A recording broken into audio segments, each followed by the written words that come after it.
I'm Joan Brown, and it's my great pleasure to host this segment of the Marin Women's Hall of Fame show. Since 1987, the Hall of Fame has inducted over 140 Marin women of distinction, women who have made immense contributions to the County of Marin and its residents, as well as to the world beyond. Honorees have distinguished themselves in many fields: education, science, business, philanthropy, the arts, politics, law, philosophy, health, and religion. Each honoree has been a force for positive change in the community. It is a great privilege to acknowledge and document their contributions. Today, it's my pleasure to introduce Jeannine Herron, who's being honored in 2019 for her pioneering work in early literacy. So Jeannine, let's begin at the beginning. Okay. And we'd like to hear about your early childhood and the people who influenced you and early experiences that you had that kind of led you on the path that you have taken so magnificently. Okay. Well, I was raised in Berkeley on Russell Street.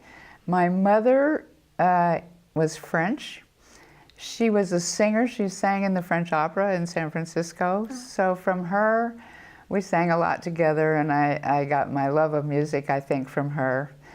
And she taught French at the Anna Head School, and enabled me to go to that school.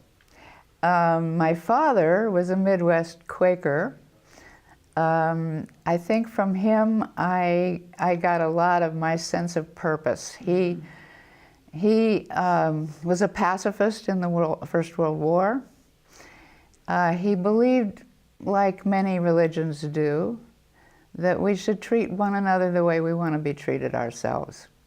And his favorite phrases were, play fair, do what's right. If something's worth doing at all, it's worth doing well. And he was a very strong influence on my life. He became a teacher. He was trained as an architect, but he became a teacher during the Depression and taught at Alameda High School. They sent me to Whittier College after Anna Head, and I finished most of my work by the end of my third year, and I was studying religion and science, and I was influenced by my religion teacher there, and we went on a tour of the Middle East. I was studying world religions and trying to figure out my whole sense of what religion was all about. And we stayed in a school in Ramallah, which was at that point in Jordan. It's in the West Bank. And they needed a teacher. So they asked my professor who he would recommend, and he recommended me. And this is your junior year. This is my junior year. I was 19 years old. And so I decided to stay. That was a big decision. I should have probably gone back to college, and I'm sure my parents would have preferred for me to do that. The Middle East was kind of in an unstable state at that moment. What year was this? This was 1956. And we were evacuated out during the Suez War to Beirut. But my husband was also a conscientious objector and was doing his alternative service, teaching at this Quaker school in Ramallah. So we were evacuated out, and we got married in Beirut. How long had you known each other? Oh, about 3 months. It will never last. It will never last. It's lasted 61 years. And he has been a profound influence on my life, really opened up the world to me. He was educated at Princeton, a very different kind of education where they had to do precepts and discuss issues, which I more memorized the answers to tests and went through education that way.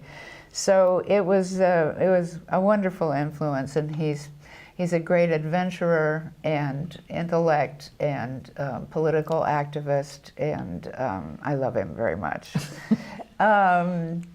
So after Ramallah, we came back to this country, And we had 2 children. Matthew was born in 1957, and Melissa was born in 1959. And we moved to Philadelphia. She was born in Philadelphia. And in Philadelphia, Matt worked for the American Friends Service Committee, and we got very involved in peace work. It was a time when there was a lot of nuclear testing going on. And at one point, a woman in Washington, Dagmar Wilson, called for a women's strike for peace. She just said, every woman needs to get out on the corner, take the day off from work, and go out and speak out about nuclear testing and this threat of nuclear destruction that we're facing. And so I went to Washington, and we did this demonstration, and it became a very active group. We collected baby teeth, because we were testing in the atmosphere. The strontium-90, the radioactive strontium-90 was coming down into the grass. The cows were eating the grass. Right. The children were drinking the milk and getting strontium-90 in their teeth. Wow. So we got all the tooth fairies together and collected their teeth and showed the government that this was dangerous to our children.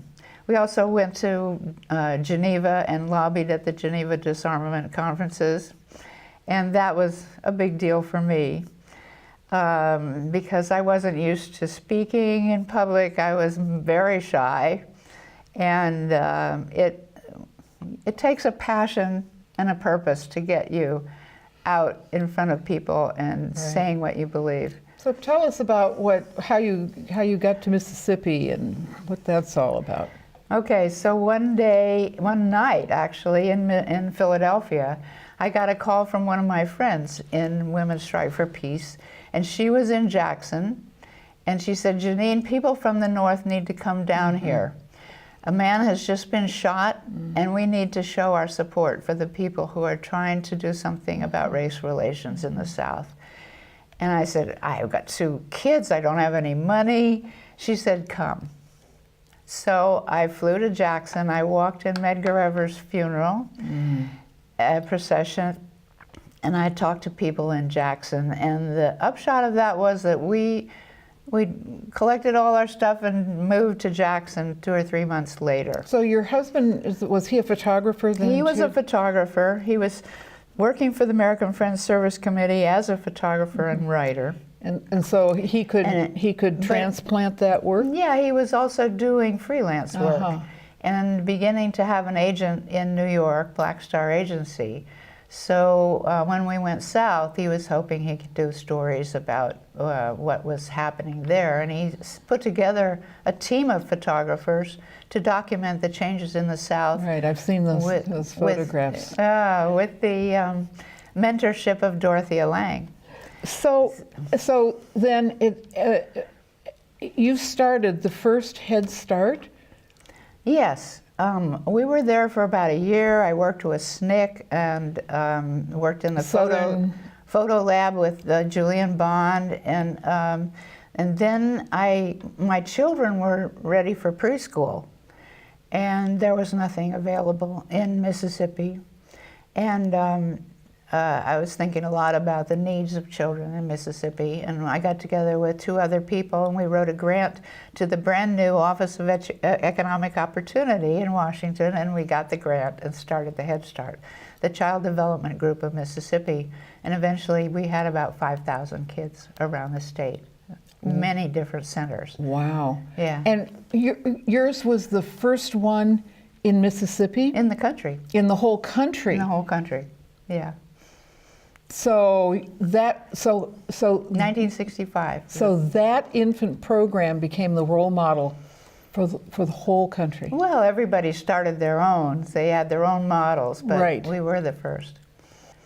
Somewhere during this process, you decided to go back and get your PhD in neuropsychology. I did. There was a little girl in one of these Head Starts who was sitting aside, and everybody else was playing, so I went and I sat next to her.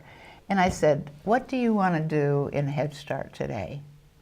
And she looked at me very seriously, and she said, I want to learn to read and write, and then I want to go home and teach my daddy. And I think that got to me. I think, and I had read a lot about dyslexia before, and I was very interested in why children had difficulty learning to read.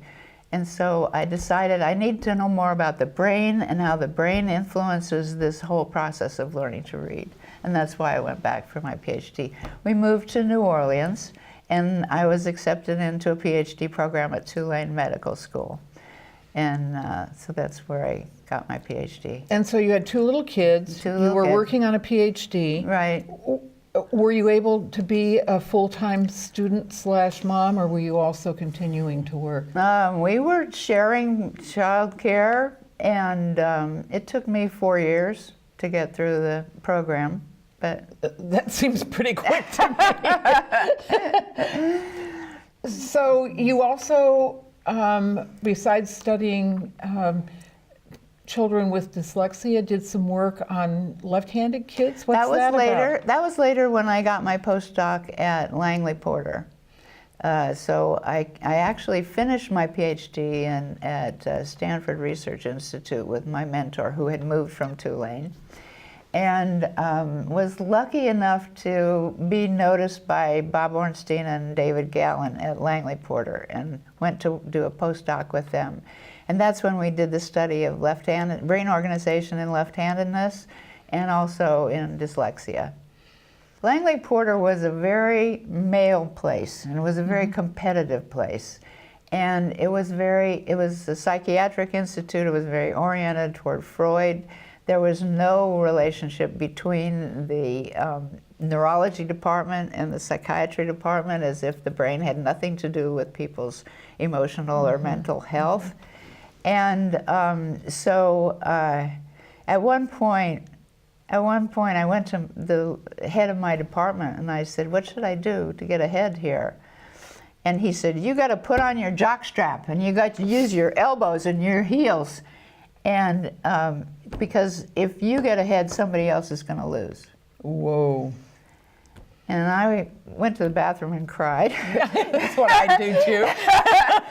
And then later I wrote a song called Jockstrap Blues.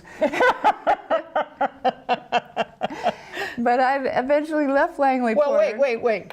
Did you change how you were representing yourself after that? No, I was very happy being a woman. And I didn't want to try to be more like a man to get ahead in the world. I eventually, after 10 years, I left Langley Porter and started my own thing. And I gave conferences. I had given a conference at Langley Porter, and I gave conferences in neuropsychology to inform people about this new discipline, talking about the relationships between the brain and behavior. And we gave 50 around the country. Wow. And I did research in school, so I started a nonprofit, and eventually decided that the way to change the way children were being taught to read was to develop some software to get phonics in the door, because really what was happening in California was a very strong movement towards what's called whole language, visually recognizing words, and children weren't learning to read.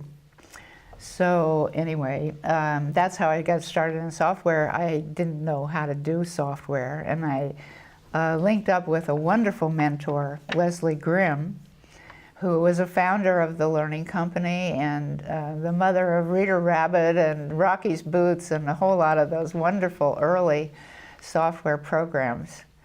And she, bless her heart, we tried to get something started at Broderbund, and they just didn't get it. They didn't get the whole pedagogical concept behind learning to write as a route to read. And so she said, "I'll fund it." We came out crying one day, and she said, "I'll fund it." And she put 2 years of her life into it. She put $600,000 into it.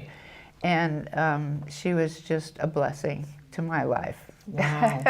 That's commitment. Yeah, it's commitment. Yes. That is commitment. Yes, she's So- a wonderful person. So let's kind of go in another direction now. Okay. Well, I want to say, go ahead. that because I started with software, I eventually got grants from the federal government, a small business innovative research grant, 5 of them. They're over $1 million each, to develop software for early literacy, and that's really how I got into the whole business of providing software and training for teachers. So was that where you kind of rerouted your career? That is. The reroute was really when I left Langley Porter and set out on my own, which was very scary. But the conferences supported the work that I was doing in the schools, and then we got grants from the Johnson Foundation and so on to proceed. Fabulous, fabulous. So let's go back to 1970.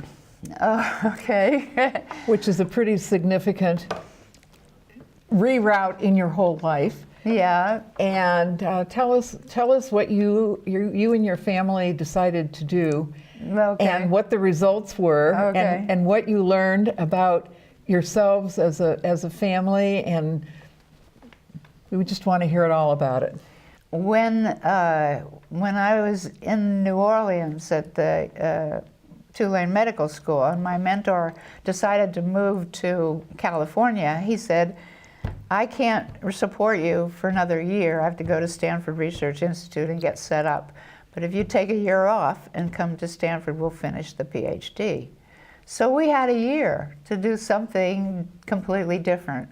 Our children were not enjoying school in New Orleans. They were spending much too much time watching television, and it was always a struggle, a struggle with the kids. So we decided to sail a small boat to Africa. Of course. What else would you do with a year off?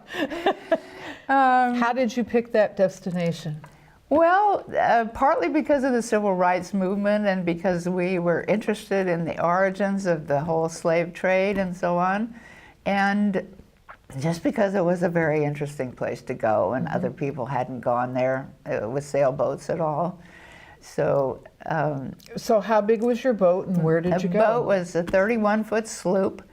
We sailed from New Orleans to Florida, through Florida, and then from Florida to Bermuda, across 28 days across the Pacific, the Atlantic, to the Azores. Spent some time in the Azores and the Canary Islands, and then hit the coast of Africa. And we spent almost 8 months going down the coast of Africa.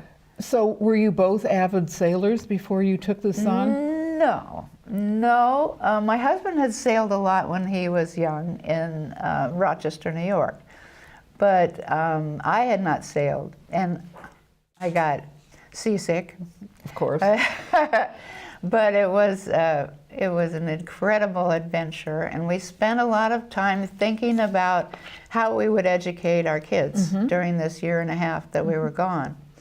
And actually, my son they both kept a log. They were 13 and 11. My son was 13, and we asked them to write every day. So that was part of our educational effort. And he wrote this book. It's his log, and it's Matt's pictures, and it's his impressions of what it was like to sail down the coast of Africa with his parents. What happened to family dynamics? The family dynamics were okay. Melissa was a little upset about going and leaving her friends and so on, and at one point... So they were what, 9 and 11? They were 11 and 13. 11 and 13. At one point I said to her, we were between Florida and Bermuda, and I said to her, you know, Quakers have a tradition where they get together and talk about an issue, and if one person feels very strongly that a decision shouldn't be made, they can turn the whole thing around. And I said, if you feel strongly that we shouldn't do this, or you're uncomfortable about it, we'll turn around, or you can go and stay with my sister, or we'll find some other solution. And when we hit Bermuda straight on, she kind of relaxed and she said, okay, I guess if we can get to Bermuda, we can get across the ocean. Did you have any like horrible, dangerous things? Oh yeah. Oh yeah, we had a couple of gales, and it was very dramatic. And do you think that, I mean, when you were going down the coast, did you go in on land and did you have a lot of cultural exchange? We did, we did. And Melissa became our little ambassador. She would go into the market and talk to people. And we took the boat 300 kilometers up the Gambia River into the interior. So we were visiting little villages like that had not changed for 100 years. It was how incredible. the hippopotamus in the water and monkeys in the trees. Yeah, fabulous. So you were really influenced by your time in Mississippi and co-founding the first Head Start. And now you're back there. How many times have you been this year?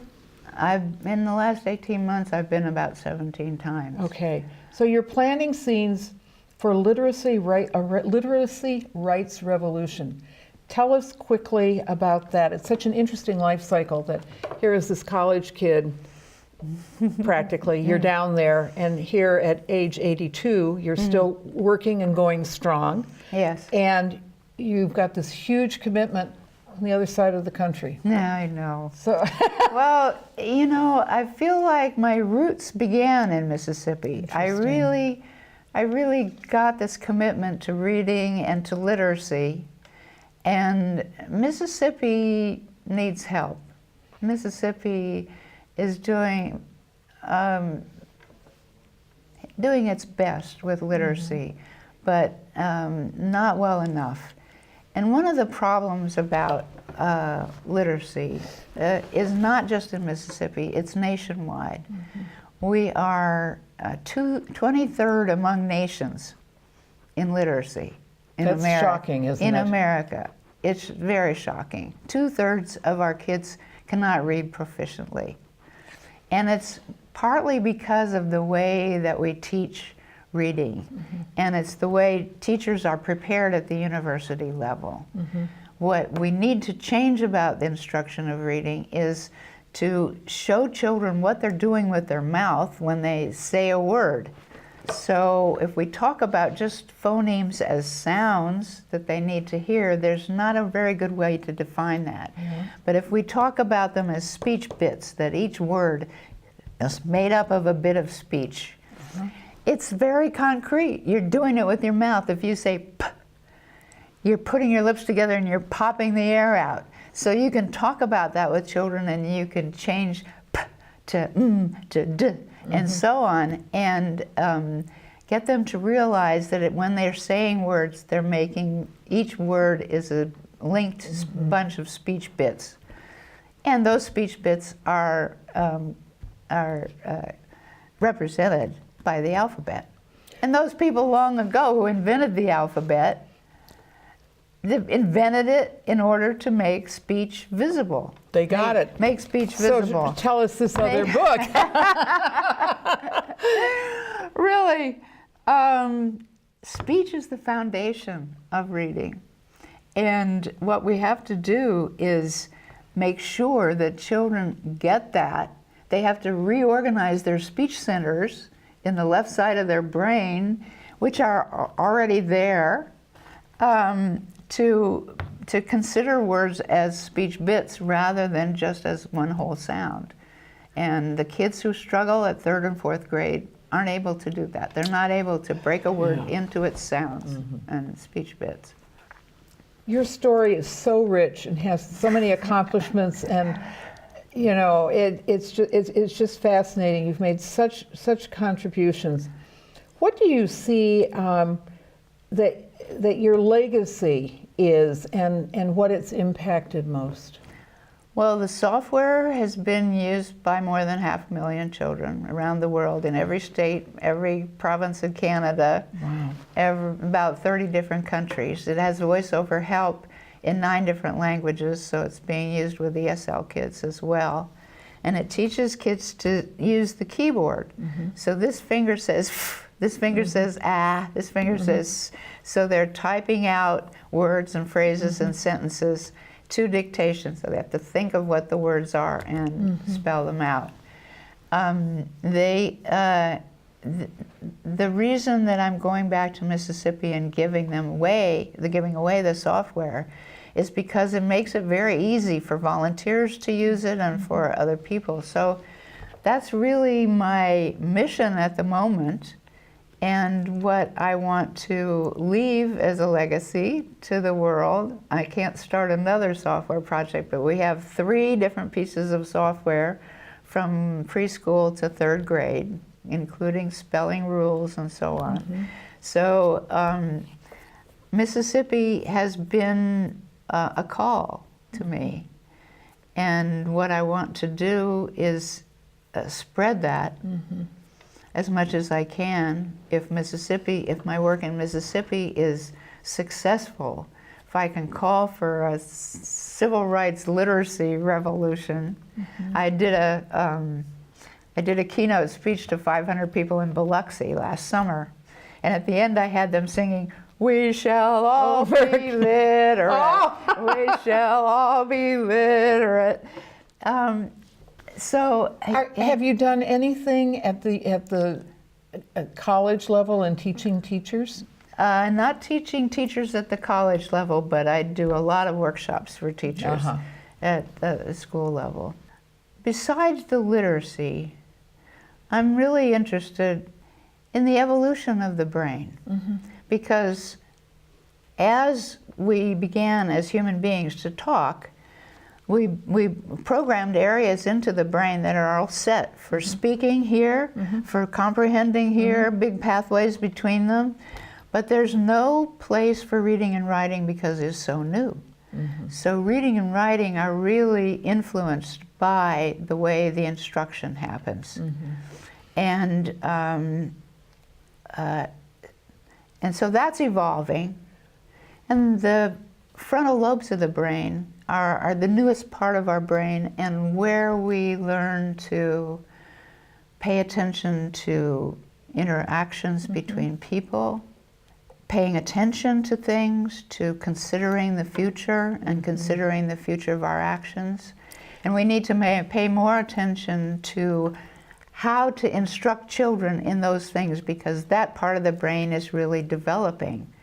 We are women, and we know about children, and we need to convince the rest of our tribe to invest in children, to enable our children to become competent, courageous, and compassionate. And I am guessing leaders of the future. that those are your wishes and hope for the future of the residents of Marin County. That is right, absolutely, and the rest of the world. And the rest of the world. Thank you, Jeannine, so much for sharing stories from your incredible life with us. And thank you, viewers, for tuning in. The Marin Women's Hall of Fame is a project of the YWCA of San Francisco and Marin. If you would like to learn more about the Hall of Fame and our honorees, please visit www.mwhf.org. Thank you.